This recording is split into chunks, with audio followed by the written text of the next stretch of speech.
मैले केही साथीहरूबाट एउटा सूचना पाएको छु, गम्भीर सूचना पाएको छु। यो बालन शाहले नियुक्त गरेको अथवा बालन शाहको भागवण्डामा नियुक्त भएको अथवा बालन शाहको कोटामा नियुक्त भएको भनिएको यो हामीले खासै चिन्दै नचिनेको, कता हामीले निर्वाचितै गर्दै नगरेको, कहाँबाट फुत्त दुलोबाट आएर गृहमन्त्री भइटोपलेको ओम प्रकाश अर्यालले पोलिटिकल गेम खेलिरहेको भन्ने मैले थाहा पाएँ क्या। यिनले चाहिँ तपाईको रवि लामिछानेको पार्टीलाई पनि चुनावमा उठ्न नदिने र ठिउर्याउने तपाईको चाहिँ नि उही केपी शर्मा ओलीकै पारा राजनीतिक प्रतिशोध साध्ने षड्यन्त्र सुरु भएको मैले जानकारी पाएँ।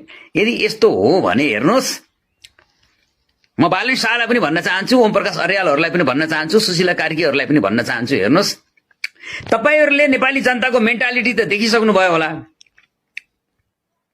यदि अस्तिको त्यो तोडफोड आगजनी सबै कुराहरूको यो आक्रोशको यो अग्नि तपाईहरुले देखिराख्नु भएको छ र महसुस गरिराख्नु भएको छ भने आज शेरबहादुर देउवालाई कुट्ने, आज आर्जु देउवालाई भकुमार गोद्ने सेन्टिमेन्ट भोलि तपाईहरुतिर पनि फर्किन सक्छ। आज सिंहदरबार जलाउने, आज सर्वोच्च अदालत जलाउने, आज संसद भवन जलाउने र शीतल निवास जलाउनेहरूले भोलि त्यो बालन शाहले